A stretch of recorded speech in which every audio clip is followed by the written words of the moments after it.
Gbenga Akimoyo, and I'm the UK and Europe coordinator for Friends of Goodluck Ebele Jonathan, the conveners of this program that we've had here today in Porchester Hall in London, Bayswater.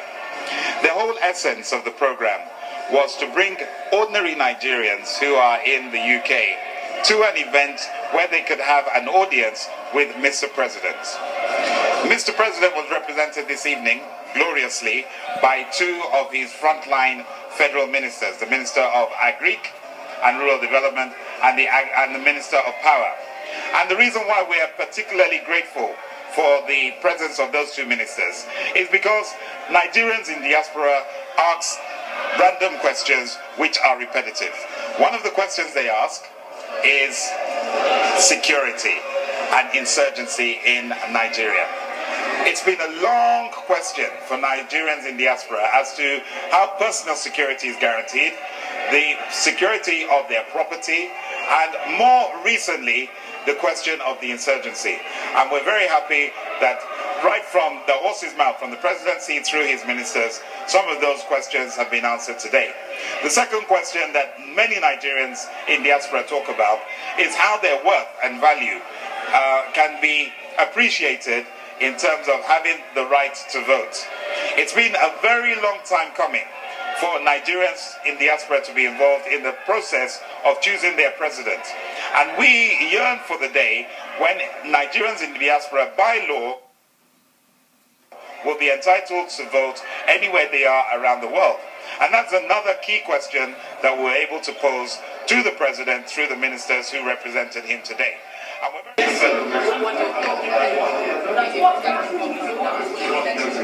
Well, the last official position I knew was that INEC was supposed to consult with all of its regional electoral commissioners and then make a decision on which way forward. I don't have any information about that. But I think that everybody is looking at this. I think the interest will be to make sure that people don't get disenfranchised, to make sure that we have a credible, fair, transparent election. I think everybody, it's in all of our interest to have that. And I'm not directly involved in that, but I'm sure that those that are making that decision will be making that decision with those parameters in view. And that's very crucial for our credibility as a country. Agriculture is one sector that you have done very well. President Jonathan has done so much. We see the cotton secretary and cassava bread.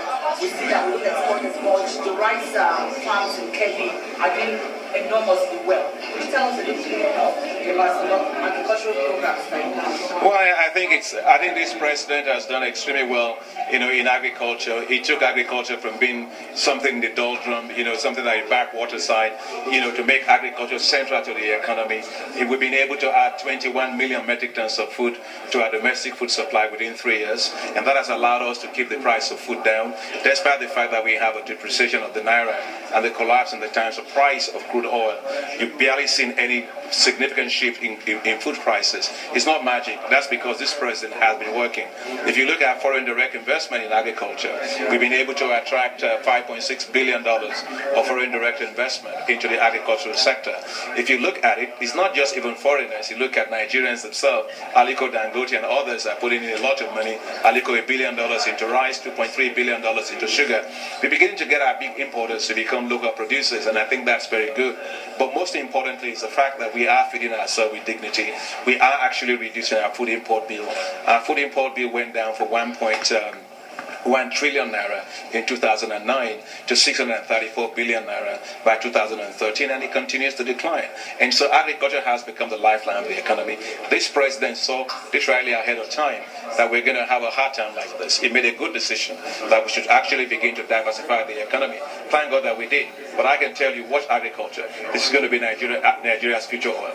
Okay. The Honorable Minister. Where are we the real value chain in agriculture, and where should we be? Well, a lot of value chains are working in Nigeria for agriculture. If you take a look at, for example, cassava, we're the largest producer of cassava in the world. But we're not content with that. We want to be the largest processor of cassava in the world. And so we're turning cassava into starch, cassava into sorbitol, cassava into sweeteners to replace the sugar that we have today. We have a big program with the world's #1 food company in the world that is going to go into Kogi State, and 15,000 hectares that will grow cassava and turn it into sorbitol and into starch.